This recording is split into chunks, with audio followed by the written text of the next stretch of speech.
জাতীয় মসজিদে জাতীয় কোনো ইস্যু নিয়ে কেউ আসে না। জাতীয় মসজিদ, কিন্তু জাতীয় কোনো ইস্যু নিয়ে এখানে কোরআন সুন্নাহর আলোকে, শরীয়তের আলোকে এই বিষয়ে আমাদেরকে গাইড দেন, এই কথা বলার জন্য এখানে কেউ আসে না। আসে শুধু পানি পড়ার জন্য, আসে হুজুর দোয়া রাখেন, দোয়া করেন, এই কথার জন্য।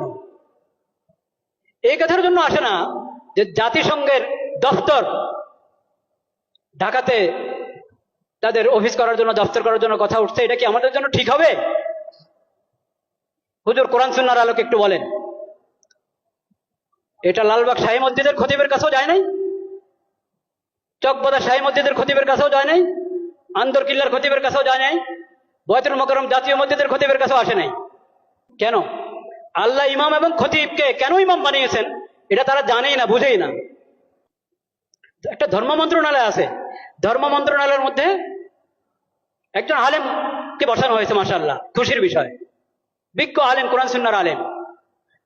তো যে কোনো বিষয় দেশের প্রথমত ধর্ম মন্ত্রণালয় থেকে অনুমোদন নিতে হবে, ধর্মীয় দিক থেকে এখানে আপত্তি আছে কিনা, এই বিষয়ে ধর্মের নির্দেশনা কি, ওখান থেকে প্রথম অনুমোদন নাও, তারপরে অন্য ফয়সালা, অন্য মুশওয়ারা।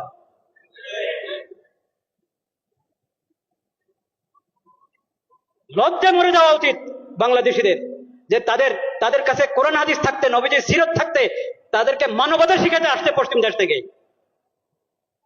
লজ্জা মরে যাওয়া উচিত।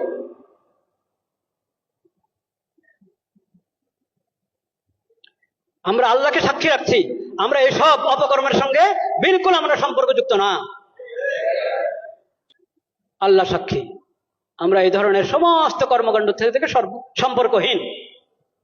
কাকে এখানে পাঠাবে জাতিসংঘের পক্ষ থেকে?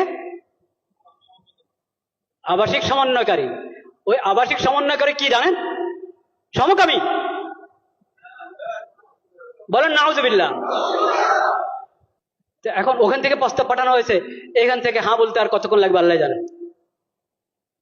যদি বিবেক থাকে, যদি বর্তমান সরকার ভালোই তো করছিল, অনেক কাজ তো ভালোই করছিল, সুন্দর করছিল, এই শেষ সময় যদি নিজের ইজ্জত রেখে যেতে চায়, তাহলে তাদেরকে এই দপ্তর এর ফয়সালা উদ্রহ করতে হবে এবং এই ধরনের এই বিকৃত মস্তিষ্ক লোকদেরকে, বেহায়া বেলাদা লোকদেরকে এই দেশে আসার অনুমতি দেওয়া থেকে বিরত থাকতে হবে।